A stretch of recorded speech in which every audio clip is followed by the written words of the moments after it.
This is your journey.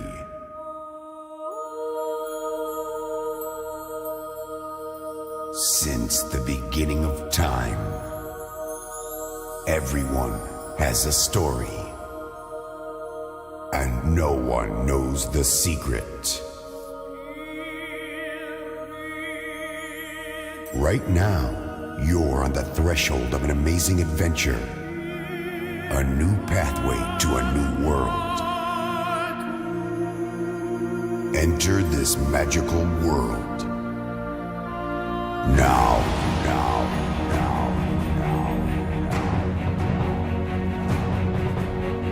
Discover a triumph of the will, an epic story of the spirit.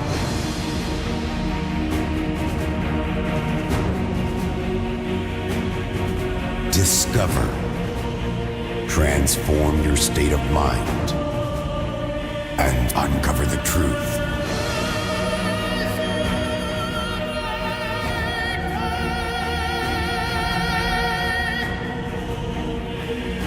Tonight, the journey continues.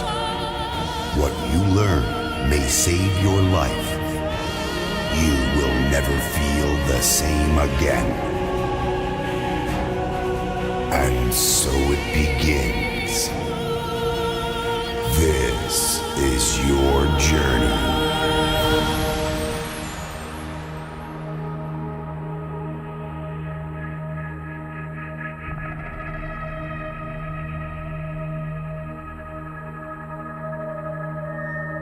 Are you ready?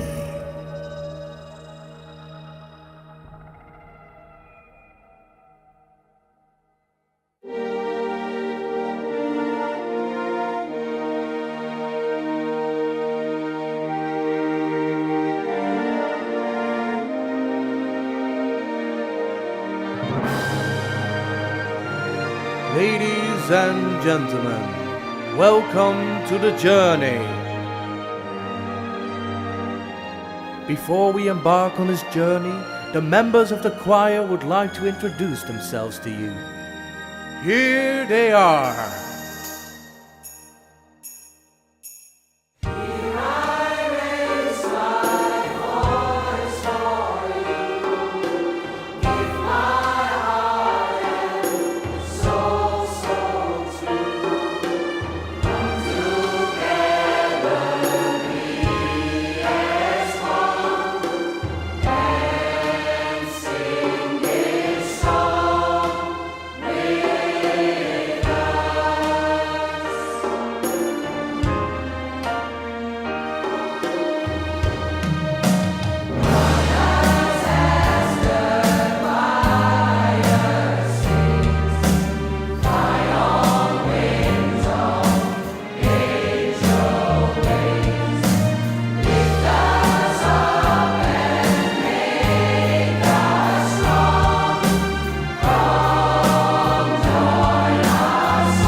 Believe it or not.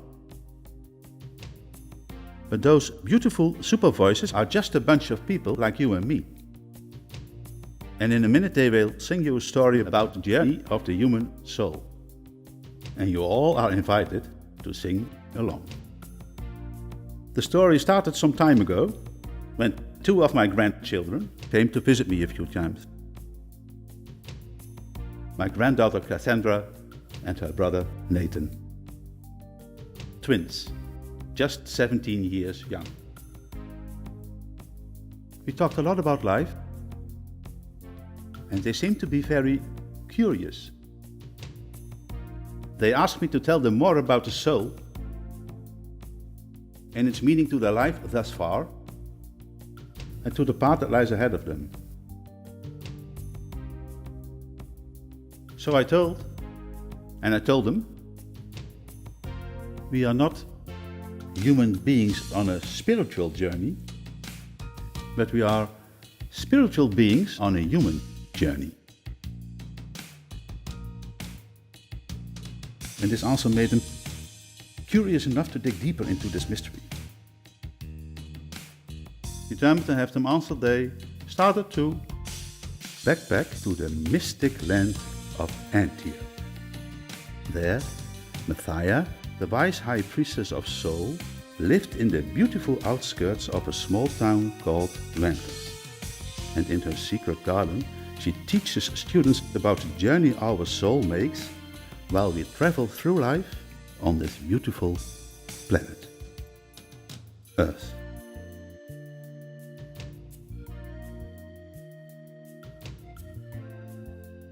Hello, Mathia. Thank you for giving us the opportunity to visit you. Cassandra and Nathan, you are very, very welcome. I knew you were on your way to me.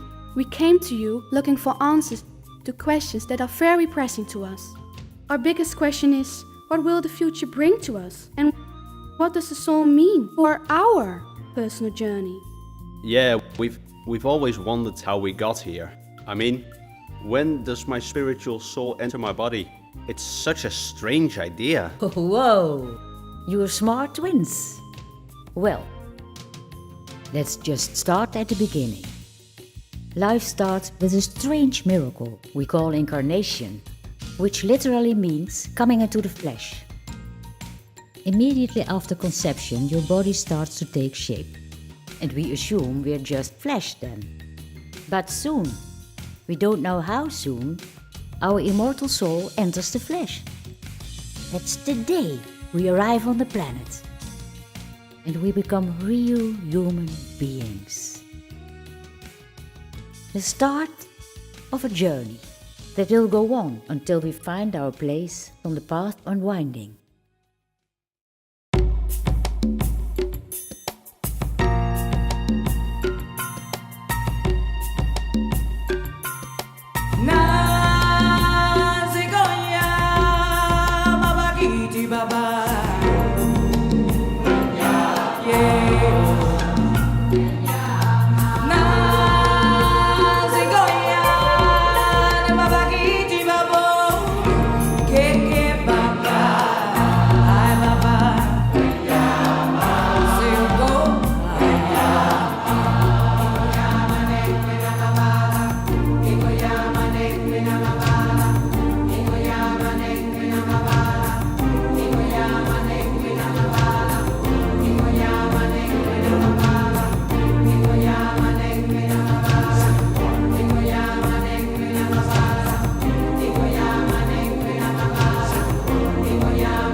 But the sun rolling high through the sapphire sky keeps great and small on the endless round. It's the sun.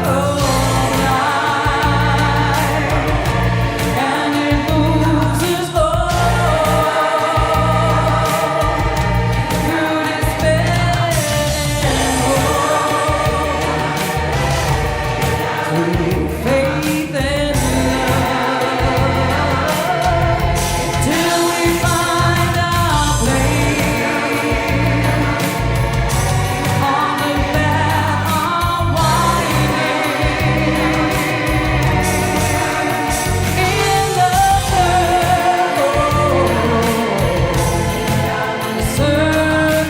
of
Can you tell us something about how we experience birth when our soul comes into an unknown world? As a baby, you're entering in what I call the family paradise. Through the divine center of our soul, our spiritual hearts, you receive the pure and loving energy of your parents. Life seems like a fairy tale then. You are born getting good gifts from the good fairies, but also bad gifts from the bad fairy. That's part of the plan, you see. Later on, you will have to learn to deal with it. But for now, your parents do their very best to bring you up and protect you from the sorrows and dangers of everyday life. You're like a little princess that lives in the castle of the king and the queen.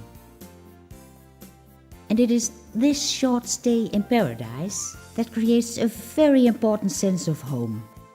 A longing that you will feel for the rest of your life. It is the call from a long-forgotten, beautiful and safe world of magic.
I sure wish my life would be like that again, but it isn't at all. Why and how did this world of magic vanish?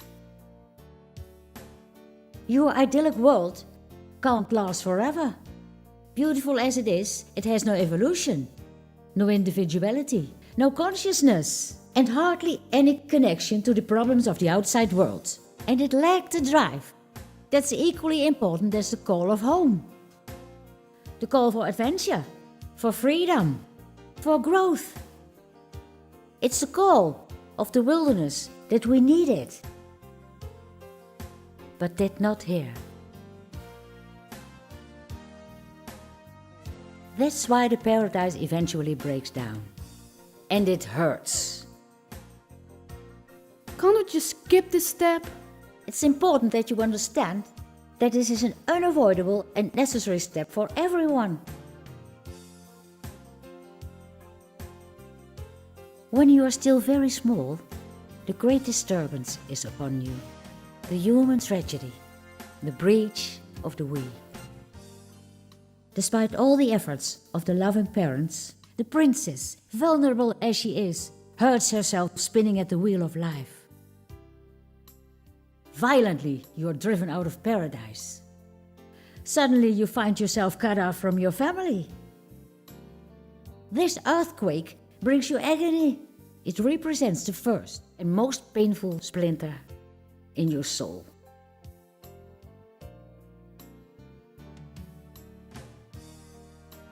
From then on, you become more cautious, especially in situations that remind us of the betrayal by the ones we thought would unconditionally love us forever.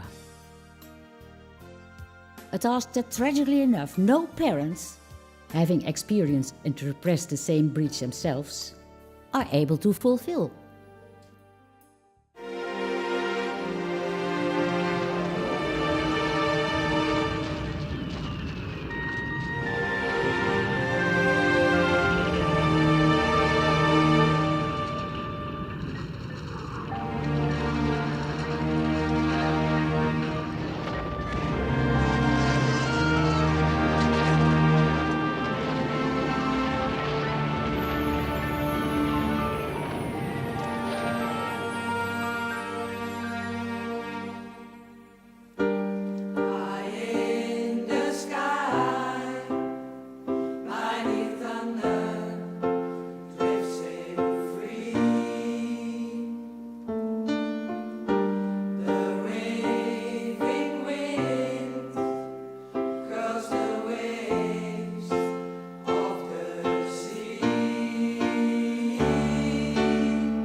Are you sure all humans experience this unavoidable painful breach? Did we all become cautious ever since?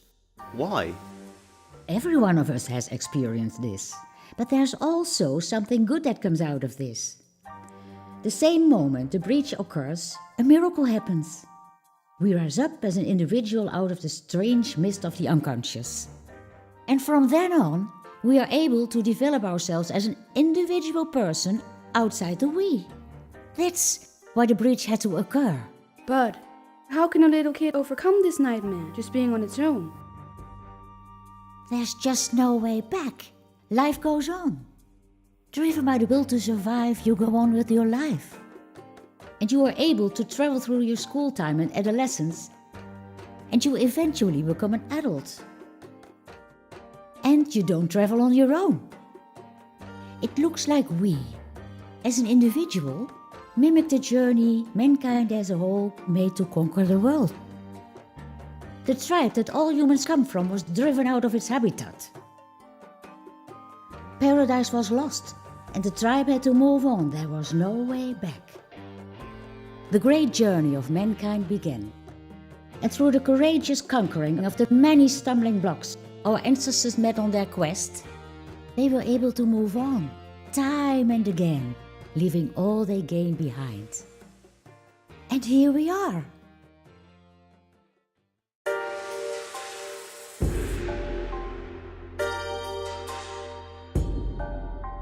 Feel the thunder rolling.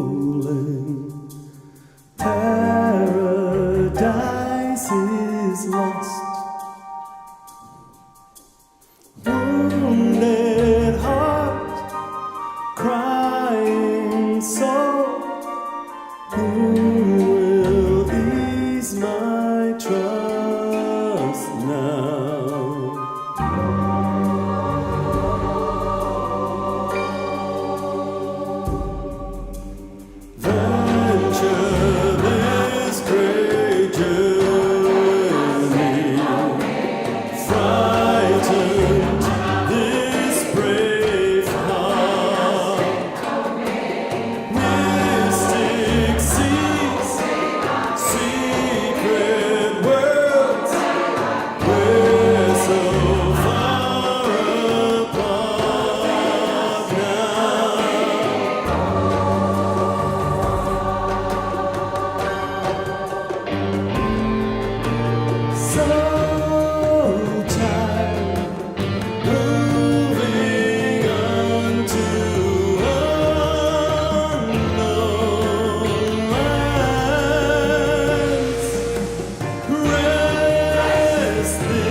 feel we live in an ideal world. What's wrong with it? We must learn to understand and accept that there's something wrong. All over the world there's poverty and hate. There are many wars and millions of people are on the run everywhere. We abuse the world, misuse the poor, and we don't see it. Heaven seems to be out of sight. Are we blind or something? We are inclined to put the blame for our problems on the outside world, on other people or on chance. It's simply easier to look away and be blind. We just put the inconvenient truth away in the dungeon of our unconsciousness. But these repressed demons, our unsolved problems, keep haunting us. They make us feel restless and sense inner fear. And finally, the crisis hits us. The crisis? A crisis is like a whirlpool of mixed feelings like fear, despair, anger, and hate. We become ill, get involved in conflicts, feel lovesick, suffer from defeat, blame others for our misery, lose faith, and wrestle with the temptations and addictions of modern society. A crisis is a necessary operation that improves our inner eyesight. So, only after this operation we can learn to see and to accept that we must do something about it ourselves? Surely. A crisis, this crisis, is our chance to see things better, to see that we have to go on, change and grow. And slowly, it dawns upon us. We must not just accept it, but act and build our own future, a new one, a different one, a heavenly one indeed. But this is so much easier said than done, and we are not ready yet for this step. It takes a lot of work and patience, and above all, time. It always takes longer than we expect. But we must keep the faith and hold on.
so we must hold on when things get tough. We get that.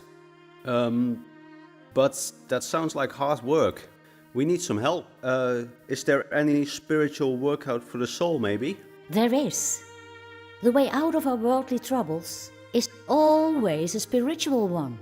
The solution lies within. Here our journey turns from the outside to the inside. Do you mean we should learn more about repentance? Meditation, maybe? Or even prayer? Something like that, yes. First, you will need to silence the mind in order to be able to hear the answer that comes from within. The simple motto is, stop, be still, and listen. Well, I understand that going mad at my brothers and sisters or blaming my parents for their mistakes will not help me. But how will this motto help me? And how does it work anyway? Well, go to a place where you can be alone and no one can hear you. Then honestly pour out your heart. Scream your anger and fear into the open and accuse openly and loudly all those who abandoned you, who hurt you so badly and so cruelly on your often so lonesome journey to an unknown future. Accuse your father openly, your mother, your sister, your brother, and all the enemies you met. And finally, maybe, accuse God, who doesn't care you do so, because he already knows what's going on inside you anyway.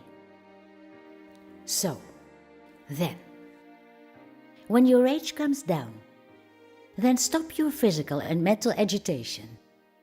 Just be still and try to listen to your inner voice. It maybe will take a lot of these sessions before you succeed, but eventually, after all this time, the heart of your soul is waking up again. And its forgotten power will soon be able to raise you up to more than you can be.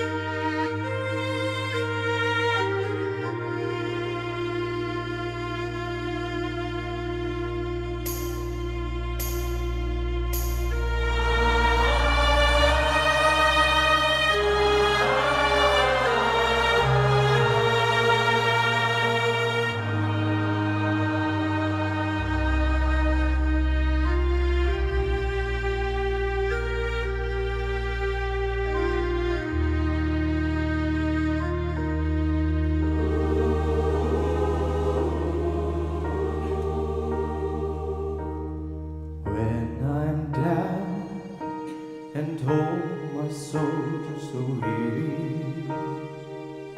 When trouble comes and my heart burned it be,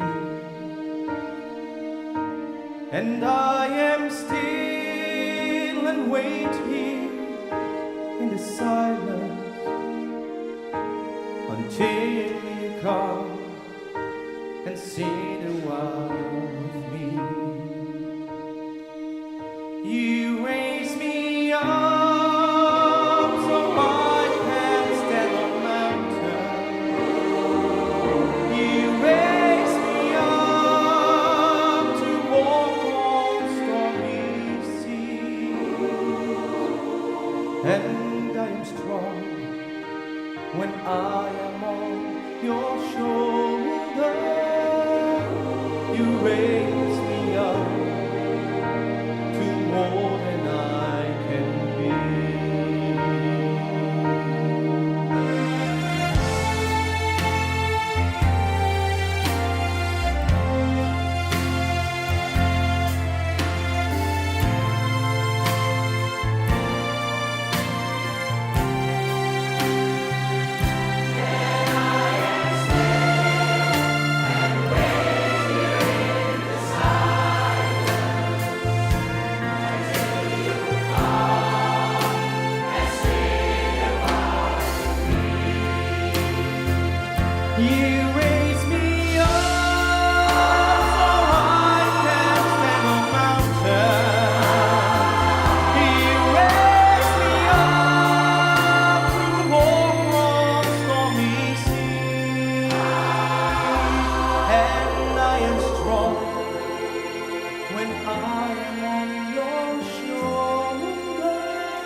It feels so good that there is a way we can get in touch again with the power within.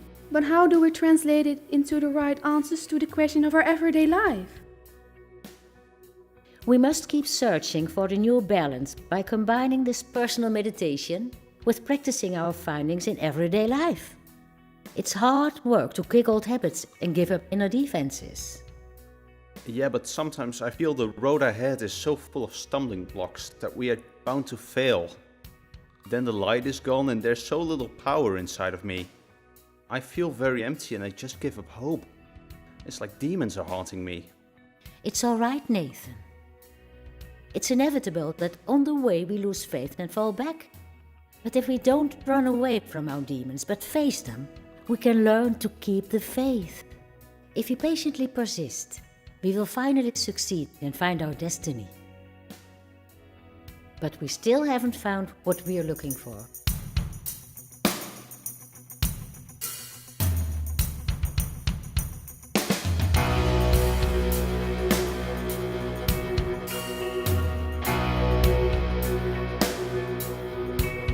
I have climbed the highest mountains.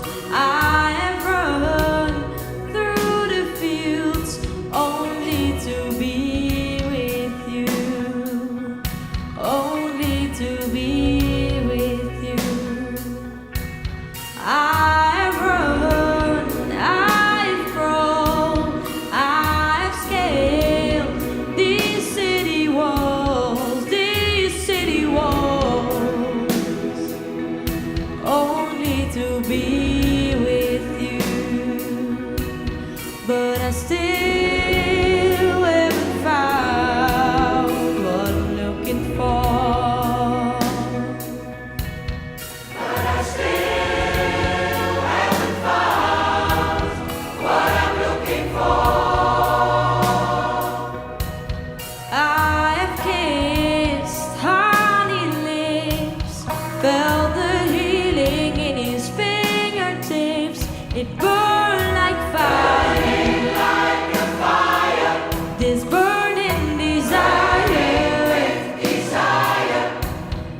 with you. Just to be with you.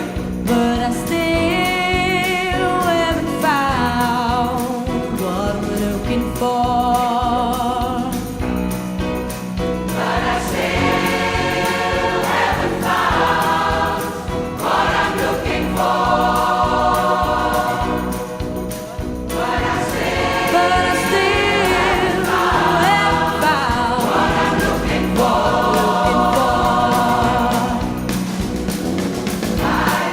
Oh, I believe in the kingdom come, and all the colors will bleed into one. Ooh, you know I believe it, but I still haven't found what I'm looking for. But I still haven't found what I'm looking for. But I still haven't found. Oh, I haven't found. No, I haven't found what I'm looking for.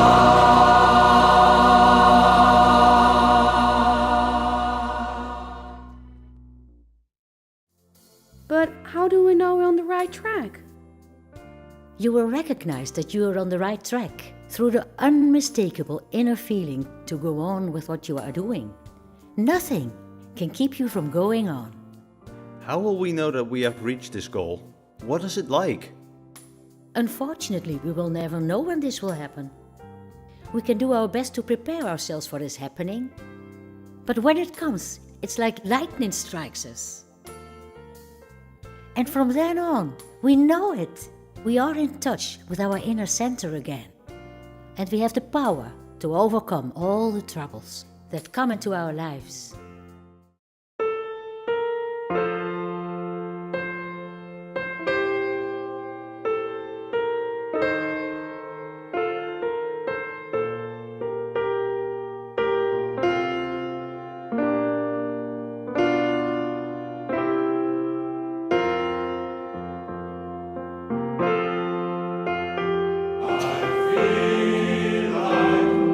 Going on.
We started our session with the circle of life, and now we are able to close the circle. The moment we restore the connection with our inner spiritual center, the connection with the inner spiritual centers of our fellow men, of humanity as a whole, is also restored. We become part of the spiritual we experience. About closing the circle, just one more thing puzzles me. It has something to do with the first step of incarnation, and us being spiritual beings on a human journey. If our spiritual soul enters the flesh, where does it come from? And where will it go when we die? Not everyone believes this, but I'm sure we come from a spiritual realm beyond space and time and go back there when we die. We call this heaven. Some say we all have a guardian angel there who guides us on our way to the life we choose to live. We apparently still have to learn some lessons then. This is reincarnation. And it would imply that we all are immortal spiritual beings that live forevermore.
Simon. En natuurlijk voor onze techniek van vanavond. En voor de alle drie de concerten, Michel en Robin, dank jullie wel. Alle vrijwilligers die dit project mede mogelijk gemaakt hebben, dank jullie wel. De Boogie Woogie in Engelswijk, dank jullie wel. Allemaal natuurlijk van harte bedankt. Maar als laatste moet ik natuurlijk nog even danken.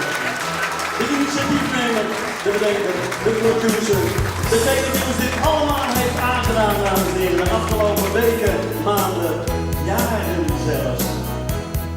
Yvonne is blij dat het dit voorbij is. Dames en heren, mag ik een groot applaus voor Rob de Visser! En voor Rob de Visser